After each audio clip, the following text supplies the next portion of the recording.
آج صدر محترم جناب نقیب ملت بیرسٹر اسد الدین صاحب کی زیر نگرانی اور ریاست مہاراشٹر کے صدر جناب امتیاز جلیل صاحب کی نگرانی کے اندر شہر ناندیڑ میونسپل کارپوریشن کے جو 5 پربھات کا جو ڈکلیئر کیا گیا، Prabhat number 5، Prabhat number 11، Prabhat number 12، Prabhat number 13، Prabhat number 14، یہ 20 امیدوار کے نام کو ڈکلیئر کیا گیا اور انشاءاللہ عنقریب میں آج رات میں یا کل صبح تک اور 5 پربھات کے بھی نام انشاءاللہ ڈکلیئر ہونے والے ہیں۔ اور میں مبارکباد دیتا ہوں سب سے پہلے کہ ہمارے امتیاز جلیل صاحب کو اور سید معین صاحب کو، فیروز لالا صاحب کو، مرزا امجد بیگ صاحب کو، اور جو ناندیڑ کی جو مجلس کی ٹیم ہے پرانی، ان تمام کو مبارکباد دیتا ہوں جنہوں نے کافی محنت کرتے ہوئے الحمدللہ اس بار جہاں پر بھی ہمارے امیدوار مجلس کے امیدوار الیکشن لڑیں گے، اللہ کی ذات سے امید ہے کہ انشاءاللہ اس بار پورے کے پورے کامیاب ہوں گے، کیونکہ آپ حالیہ میں دیکھیں ہوں گے جو بہار کے اندر جو الیکشن ہوا، وہاں جو عوام کے اندر جماعت کی محبت، جماعت کو جو چاہنے کی وجہ سے آج ہمارے بہار میں MLAs کامیاب ہوئے، اور اسی محبت مہاراشٹر کے اندر بھی حالیہ جو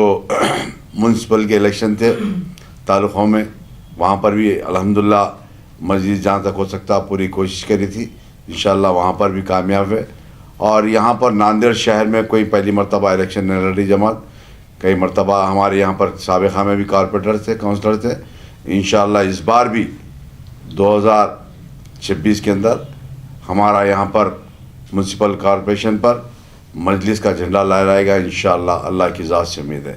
اور کیونکہ رات دن محنت جماعت کے ہر سپاہی، ہر جماعت کا ہر ورکر، جماعت کے ہر ذمہ دار، جیسا کہ فیروز لالا ہو یا سید معین صاحب ہو یا مرزا امجد بیگ صاحب ہو یا ان کی تمام ٹیم، ناندیڑ شہر کی پوری ٹیم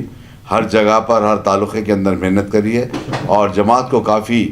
مقبولیت حاصل ہو رہی ہے۔ عوام دیکھ رہی ہے کہ ہندوستان کے اندر صدر محترم جناب نقیب ملت بیرسٹر اسد الدین صاحب کے جو کارنامے ہیں اور جو خاص طور سے مسلم مائنرٹیز کے لیے یا دلتوں کے لیے OBC کے تعلق سے جو بات کرتے ہیں پارلیمنٹ کے اندر، پارلیمنٹ کے باہر، ان تمام چیزوں کو عوام غور کرتے ہوئے انشاءاللہ اس بار مہاراشٹر کے اندر اور ناندیڑ شہر کے اندر انشاءاللہ ہماری جماعت ہر جگہ سے کامیاب ہوں گی۔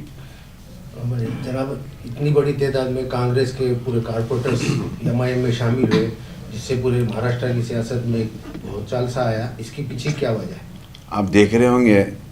کہ مہاراشٹر کے اندر جو راشٹروادی اجیت پوار صاحب کی پارٹی ہے وہ BJP سے الائنس ہے، اور کانگریس کا حال تو بہت برا حال ہے۔ آپ غور کر رہے ہوں گے ہندوستان کے اندر ہی، مہاراشٹر کے اندر یہ تمام چیزیں ہیں، عوام غور کری ہے، عوام دیکھتی ہے، مجلس کے اوپر بھروسہ کرتی ہے، اور اس بار انشاءاللہ پورا بھروسہ کرنے کے بعد عوام کا پورا فیصلہ دیکھ کر جتنے بھی کانگریس سے مجلس کے اندر شمولیت اختیار کریں۔ لیکن ایک الزام عائد کیا جا رہا ہے کہ اس کے پیچھے BJP کے نام کے اعلیٰ قائدین کا ہاتھ ہے، انہوں وہاں کانگریس کے لوگوں کو مجلس میں بھیج رہے ہیں۔ ویسا تو نہیں ہوتا، کیونکہ ناندیڑ کی عوام تو جانتی ہے یہاں کے جو سابقہ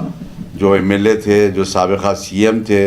انہوں کے کوسی پارٹی کے اندر ہے، ان کے کیا کارنامے ہیں، تمام چیزیں عوام جانتی ہے، ناندیڑ شہر کی عوام جانتی ہے۔ گزشتہ دنوں ویڈیو وائرل ہوا تھا اشوک چوہان کے گھر پر جو سابق کارپوریٹر ہے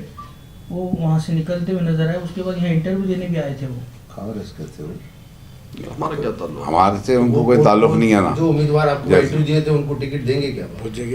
جہاں تک ہو سکتا ہے پوری کوشش کر رہے ہیں، ان کے حالات معلوم کر رہے ہیں، سروے کر رہے ہیں، سروے کر کے رپورٹ لے کر دے رہے ہیں۔ وہ فیصلہ تو جماعت کر رہی ہے، جماعت کر رہی ہے۔ پارٹی میں اتنے بڑے لوگ کانگریس سے آنے کے بعد پارٹی کے جو وفادار ہیں ان کا کیا ہے مستقبل؟ انشاءاللہ ان کو بھی جہاں تک ہو سکتا ہے جہاں کہیں نہ کہیں ایڈجسٹ کرنے کی کوشش کریں انشاءاللہ۔ ایڈجسٹمنٹ سے مراد 21 جگہوں پہ دیے نا، دیا نا، ابھی تو بہت ساری جگہ پر دیا نا ان کو، نہیں کسی کو ناراض نہیں ویسا